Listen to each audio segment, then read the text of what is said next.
ವೃಷಭಾವತಿ ನದಿ ಏನಿವತ್ತು ನಮ್ಮ ಭಾರತೀಯ ಜನತಾ ಪಕ್ಷ ಅಧಿಕಾರದಲ್ಲಿದ್ದಾಗ ನಮಗೆ ಇವತ್ತು ಸಂಸದರು ಯಾರಿದ್ದಾರೆ ಅವತ್ತು ಜಿಲ್ಲಾ ಉಸ್ತುವಾರಿ ಮಂತ್ರಿಗಳಿದ್ದರು. ಬೊಮ್ಮಾಯಿಯವರು ಅವತ್ತಿನ ಮುಖ್ಯಮಂತ್ರಿ ಇದ್ದರು. ಅವಾಗ ನಮ್ಮ ಮಂತ್ರಿಗಳೇ ಅದನ್ನು ಮಂಜೂರು ಮಾಡಿಸಿದಂಥದ್ದು ಹೆಮ್ಮೆ ನಮಗೆ ನಿಜವಾಗೂ ನಾವು ಒಪ್ಕೊಳ್ತಾ ಇದ್ದೀವಿ. ಆದರೆ ಯಾವ ಹಂತದಲ್ಲಿ 3ನೇ ಹಂತದಲ್ಲಿ ಸಂಸ್ಕರಣೆ ಮಾಡಬೇಕು ಅಂತ ಹೇಳಿ ಮಾಡಿಸೋಂಥ ಪ್ರಾಜೆಕ್ಟು ಕಾಂಗ್ರೆಸ್ ಅಧಿಕಾರಕ್ಕೆ ಬಂದ ನಂತರ ಈಗ ಎಲ್ಲೆಲ್ಲಿ ನಮ್ಮ ಪ್ರಾಜೆಕ್ಟ್ಗಳಿದ್ದೋ ಅದರಲ್ಲಿ ಯಾವುದ್ರಲ್ಲಿ ಕಾಸು ಮಾಡ್ಬೋದು ಅನ್ನೋದನ್ನು ಯೋಚನೆ ಮಾಡಿ ಈ ಪ್ರಾಜೆಕ್ಟನ್ನು ಮಾಡಿದರು. ಇವತ್ತು ಶಾಸಕರು ಹೇಳ್ತಾರೆ ಪೈಪ್ ಹಾಕೋ ತನಕ ನಾವು ವಿಶ್ವಾವತಿನ ತಂದೆ ತರ್ತೀನಿ, ಇದು ನಾವೇ ಮಾಡಿದ್ದು ನಮ್ಮದೇ ಅಂತ ಹೇಳ್ತಾರೆ. ಲಾಸ್ಟ್ ಈಗ ಹೇಳ್ತಾರೆ ಇದು ಭಾರತೀಯ ಜನತಾ ಪಕ್ಷದ ಪಾಪದ ಕೂಸು ಅನ್ನೋ ಮಟ್ಟಕ್ಕೆ ಇವತ್ತು ನಮ್ಮ ಶಾಸಕರು ಹೇಳ್ತಾರೆ. ಮತ್ತು ವಿಧಾನಸಭೆಯಲ್ಲಿ ನಿಜವಾಗ ಅವರಿಗೆ ಒಂದು ಧನ್ಯವಾದ ಹೇಳ್ತೀನಿ.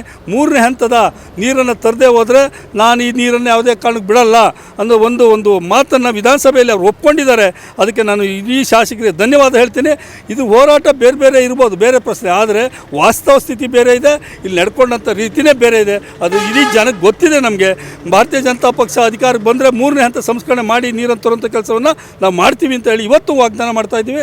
ನಮಗೆ ರೈತರು ಮತ್ತು ಈ ಭಾಗದ ಕುಡಿಯೋ ನೀರಿನ ಅವಶ್ಯಕತೆ ಇರುವಂಥದ್ದು ಬೇಕಾಗಿದೆ. ಅದ್ರ ಜೊತೆಯಲ್ಲೇ ಮಾನ್ಯ ಶಾಸಕರಿಗೆ ನಾವು ಹಲವಾರು ಬಾರಿ ಮನವಿ ಮಾಡಿದ್ದೀವಿ. ಮಾನ್ಯ ಶಾಸಕರೇ, ಇವತ್ತೇನು ವೃಷಭಾವತಿ ನೀರನ್ನು ತರ್ತಾ ಇದ್ದೀರಿ, ಯಾರಿಗೆ ಕೊಡ್ತೀರಿ, ಯಾವ ಕೆರೆ ತುಂಬಿಸ್ತೀರಿ? ಇವತ್ತು 15ರಿಂದ 20,000 ಎಕರೆ ರೈತರಿಂದ ಕಿತ್ಕೊಳ್ತಾ ಇದ್ದಾರೆ KDB. ಇದ್ರ ಬಗ್ಗೆ ತಾವು ಒಂದೂ ಮಾತಾಡಿಲ್ಲ. ರೈತರು ಇವತ್ತು ಬಫರ್ ಝೋನು ಒಳ್ಳೆ ಬೆಳೆ ಬೆಳೆಯುವಂಥದ್ದು, ತೆಂಗಿರ್ಬೋದು, ಅಡಿಕೆ ಇರ್ಬೋದು, ಅಥವಾ ಕಬ್ಬಿರ್ಬೋದು, ಇದು ಹೈನುಗಾರಿಕೆಯಲ್ಲಿ ಇವತ್ತು 60% ಜನ ನಮ್ಮ ತಾಲೂಕಲ್ಲಿ ಜೀವನ ಮಾಡ್ತಾಯಿದ್ದೀವಿ. ನಮ್ಮ ತಾಲೂಕಲ್ಲ, ಇಡೀ ನಮ್ಮ ರಾಜ್ಯದಲ್ಲಿ 60% ರೈತರು ಈ ಇದನ್ನು ಹೈನುಗಾರಿಕೆ ನಂಬ್ಕೊಂಡು ಜೀವನ ಮಾಡೋಂಥವ್ರು.